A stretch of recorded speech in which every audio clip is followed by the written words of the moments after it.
Assalamualaikum warahmatullahi wabarakatuh. Halo semuanya, apa kabar? Semoga kalian selalu dalam keadaan sehat ya.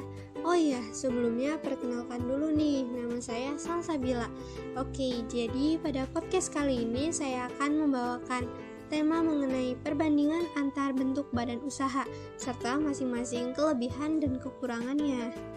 Di badan usaha yang pertama ada usaha perseorangan. Kelebihan dari usaha perseorangan yaitu biaya yang dibutuhkan untuk pendirian tidak banyak, keputusan ada di tangan satu orang sehingga lebih mudah, dan kewajiban pajak sebagai perorangan.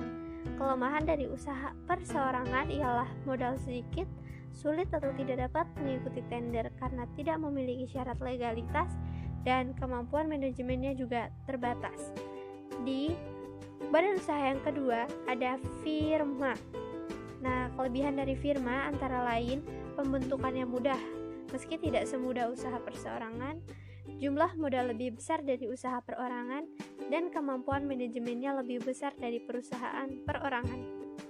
Kelemahan dari firma ialah tanggung jawab pemiliknya tidak terbatas, sehingga jika ada kewajiban ataupun hutang pada pihak ketiga menjadi tanggung jawab bersama, rawan terjadi perselisihan antar para pihak dan sulit atau tidak dapat mengikuti tender karena tidak memiliki syarat yang legalitas. Di badan usaha yang ketiga ada CV atau persekutuan komanditer. CV memiliki kelebihan ialah lebih mudah mendapatkan modal yang lebih besar dari perbankan, bisa ikut tender, dan kemampuan manajemennya lebih baik. Kelemahan dari CV atau persekutuan komanditer ialah pembentukannya relatif lebih sulit dibandingkan firma, tanggung jawabnya tidak terbatas pada sekutu aktif, sehingga apabila ada kewajiban atau hutang pada pihak ketiga dapat merembet pada harta pribadi sekutu aktif. Nah, di badan usaha yang keempat ada PT atau perseroan terbatas. Nah, kelebihan dari PT atau perseroan terbatas ialah kewajiban terbatas pada modal yang disetor saja, lebih mudah mendapatkan modal yang lebih besar dari perbankan, serta bisa ikut tender.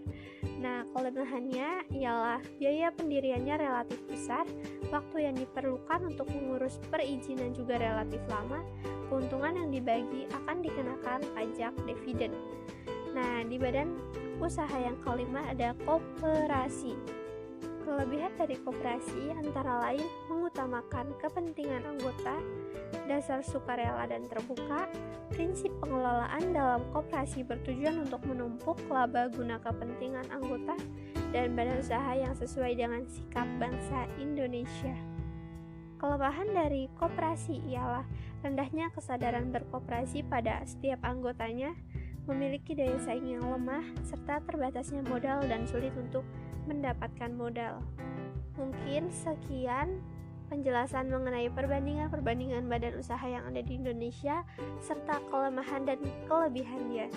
Nah, menurut saya, apabila kalian ingin membangun suatu badan usaha, saya pribadi menyarankan untuk membangun badan usaha PT atau perseroan terbatas. Mengapa demikian? Karena jika perusahaan punya kewajiban atau hutang pada pihak ketiga, tidak akan melibatkan harta pribadi. Tetapi semua itu tergantung pada kebutuhan dan kondisi sahabat sekalian ya. Sekian podcast pada hari ini. Apabila saya ada salah-salah kata, mohon dimaafkan. Wassalamualaikum warahmatullahi wabarakatuh. Sampai jumpa di lain hari.